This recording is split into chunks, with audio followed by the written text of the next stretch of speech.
میتونیم سال رو بگیریم تابع ناو، کربن ناو فعلیه و یه رو بگیریم ازش. خب مشابه این مانس رو و مشابه همین حالا روز دیگه زیاد مهم نیست. مانس رو میام اینجا و میگم که مانس همین سادگی. بعد از اینکه روز و ماه رو گرفتید یه دایرکتوری هم میتونیم بگیم دیگه، دایرکت مثلا دایرکتوری. خب اشتباه تلفظ چیز نداشته باشم، مثلا تو دایرکتوری مثلا یوزرز دلار یور دلار مانس. خب این از این قسمت. در نهایت میام میگم مثلا نیم فایل رو بیا چی بگیر دلار دیس. اینجا چون دوتا هست از پیک استفاده میکنم گت یه تابعی داشتیم چی گت کلاینت اوری نیم اگه اشتباه نکنم یا همچین چیزی داشتیم get client original name.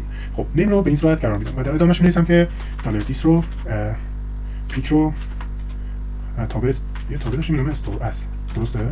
استور اس کن به دلار دایرکتوری و دلار نیم. تموم شد. و چیکار کن؟ ریترن کن دلار دایرکتوری دلار نیم. هم گفتیم تصویر رو ذخیره کن و هم گفتیم که این رو داشته باش. خب حالا اینو میتونیم اینجا هم تعریف کنیم. اگر دلار پیک وجود داشت این قرار بده، اگه else اینو قرار بده و در نهایت حالا دلار ایمیج 2 هم میتونیم بذاریم. مثلا اینجا میگم ساین، میخوام چون فولدرهای یکم دایرکتوری متفاوت باشه و بعدن حالا به اشتباه نخورید به این صورت تعریف کردم بگم خیلی ساده‌تر بود. یه دو تا شرط می‌ذاشتیم و تغییر میدیم. خب میگم ساین. الان ببینید چه اتفاقی افتاد. همه چیزایی که می‌خواستیم رو گفتیم تقریبا و ببینید واقعا چه اتفاقی باید بیفته برامون. میگم توهید دارنده توهید دی آی مثلا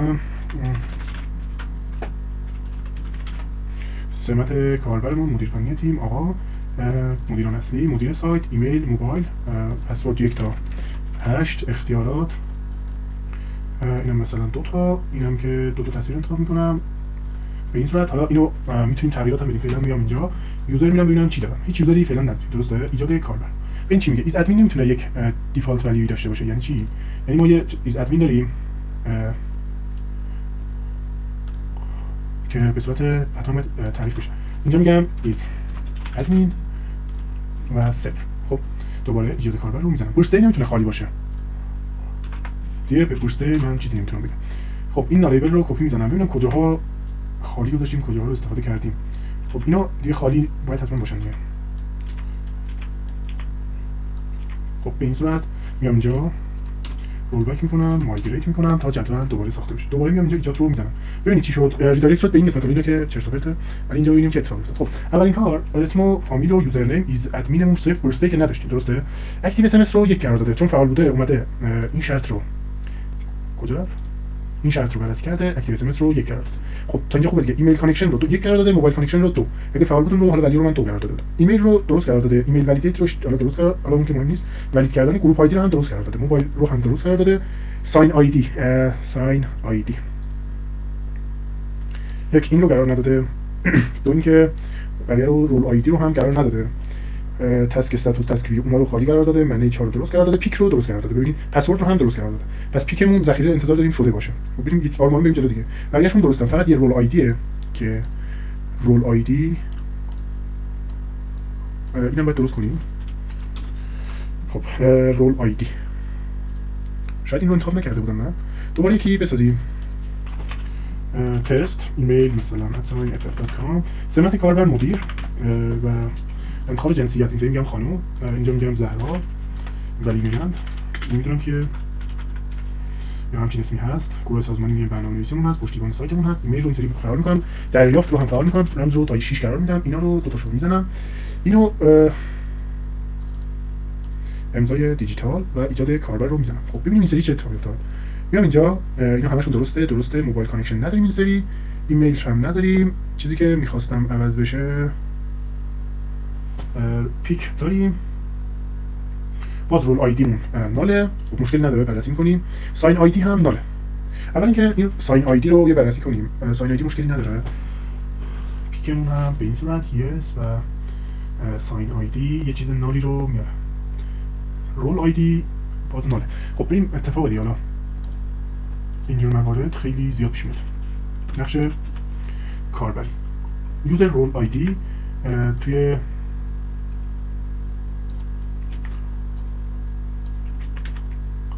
رول آیدی خب رول آیدی که اصولا باید درست باشه، 1 2 3 4 و 5.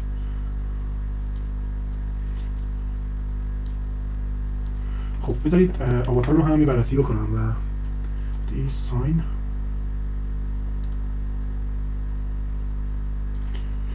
اینا رو لیزی میذارم.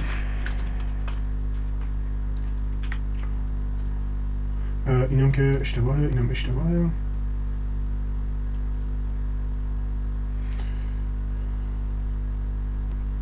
خب البته بذارید لیزی بذارم ببینم چیکار باید بکنم. لیزی. خب ما اینجا توی استایل هامون اینا رو داریم، درسته؟ یه تابعی داریم به نام به این صورت، بذارید میگم اگر شد، خب اگر چه اتفاقی بیفته دلار ایمیج وجود داشته باشه. دلار ایمیجمون چیه؟ دلار پیکه. خب دلار پیکمون چیه؟ پایین دلار ساینه. خب پیک اینا رو باید بزنیم، دلار پیک وجود داشته باشه. ما یه تابعی داشتیم به نام چی بود؟ استایل. بهتره این رو بگم استایل بک‌گراند ایمیج URL. این رو بهتره بگم دلار ایمیج فایل temporary URL. این فایل پیش ذخیره خود این قسمت رو میاره. ایمیج چیه اینجا؟ پیک. خب این رو داریم الان، درسته؟ من تو اون یکی هم به این صورت اینو میارم، توی اینجا به این صورت میارم و اینجا به این صورت. خب بعد اینجا فکر کنم دیگه امضای دیجیتال دلار ساین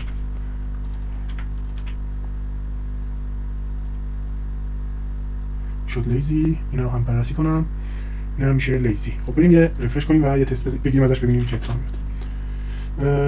میگه temporary URL رو نمیتونم پیدا کنم. اینجا if گذاشتیم، اینا رو یادم رفت. حتما باید if داشته باشه، چون نداشته باشه اولین بارشون خالیه. به این صورت ارور میخوریم ما. خب به این صورت و میگم end if. خب از این یه کپی هم میزنم اینجا، میگم end if. خب میام دوباره رفرش میکنم ببینم چه اتفاقی میفته. بالا رو ول میکنم بیام اینجا، اول عکس رو انتخاب میکنم، میبینید که این سری تصویرمون ثبت میشه. دومی عکس، خب دومی هم ثبت میشه. پس به این صورت ما میتونیم اینجا اینا رو ثبت کنیم و ارسال کنیم به دیتایی که داریم. فقط توی دیتایی که داریم اینجا بعد از اینکه اونا رو ذخیره کردیم و اومدیم گفتیم اگه دلار پیک وجود داشت، دلار دیس پیک، پیک رو قرار بده آپلود ایمیج 1 و آپلود ایمیج 2. خب توی این قسمت من اینا رو با اجازهتون قبل از رندر باید بذارم و اینکه اگر دلار دیس ساین وجود داشت دلار یوزر رو آپدیت کن، ساین آیدی شو بذار دلار دیس آپلود 2. دلار دیس آپلود 2 هم که رفته به ساین و یور و مانث، نیم رو هم گذاشته ساین و دلار دیس ساین رو استور کرده توی کاتگوری نیم. فقط اینکه توجه کنیم اطلاعات ما کجا ذخیره میشه. من گفتم توی یوزر برو ذخیره کن، خب توی پابلیک چیزی ذخیره نشده، پس این اشتباهه دیگه. اطلاعات ما توی استوریج ذخیره میشه، توی اپ ببینید یوزر و ساین، یعنی هر دو تا تصویر رو ذخیره کرده ولی اونجا ست نکرده. ببینید خب به این صورت. پس بهتره اینا رو یه کاری کنیم، بگیم آپلود و اینجا خب اینجا آپلود رو بهتره بیاریم اینجا قرار بدیم، درسته؟ خب ولی آپلود رو چجوری تغییرش بدیم؟ ما توی کانفیگمون فکر کنم یه فایل سیستم داریم، درسته؟ نحوه ذخیره سازی فایل های سیستممون رو ذخیره می‌کنه. ببینید روتمون استوریج و اپ هستش و اینجا میتونیم بگیم پابلیک پچ و حالا میتونیم چون آپلود رو اینجا بدیم بهش آپلود هست. خب آپلود رو دیگه از اینجا حذف می‌کنم من به این صورت. دوباره تست کنیم دیگه. نظرتون چیه؟ بیایم بگیم حسن زیرنویس مهم نیست @ff.com و ثابت، حالا هر چیزی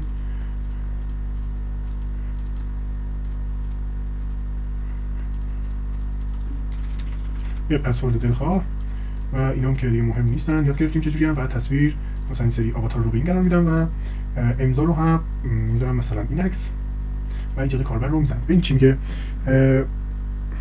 عجب داستانیه.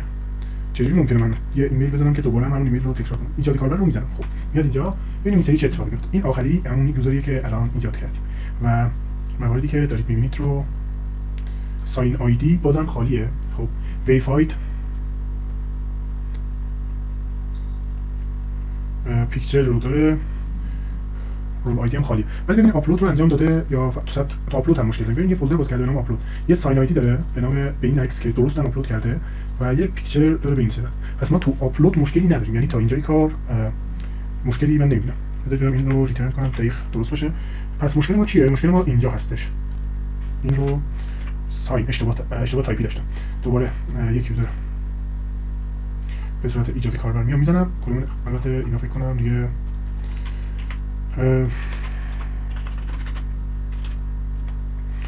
فقط رول آیدی رو باید با هم یک بررسی داشته باشیم که چرا به صورت اره خالی ارسال میکنه و ایجاد کاربر. خب الان دوباره این رو بررسی میکنم. میبینید که ساین آیدی هم به صورت کاملا صحیح از ساین 2021 و بقیه چیزها ببینید از اینجا 2021 و دقیقاً همون اسم استفاده میکنه و فراخوانی میشه و به صورت دقیق درست ارسال میشه. رول آیدی چرا نال ارسال میشه؟ این داستانیه که ما باید بررسی کنیم. میام به یوزرها اول با چک کنیم ببینیم اینجا رول آیدی واقعا ارسال میشه یا خیر. چون همه چی ارسال میشه ممکنه که یه چیزی یادمون باشه رفتش. من میگم رول آیدی پس اینجا داریم. خب رول آیدی رو پس توی یوزرها توی فلیبلش داریم. توی یوزرز جدول یوزرز رول آیدی رو استرینگ از رول آیدی گذاشتیم. اینا مشکلی نداره. خب توی بیسیک دیتا احتمالا ما اینجا مشکل داریم که وایر یوزر رول آیدی. ببینم با این یکی نداشتیم اینو. ولی اینم که درسته. وایر مدل def user does role ID.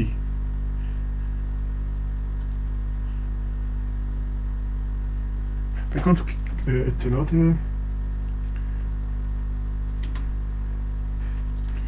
بذارید ببینم اینا رو تغییر بدم.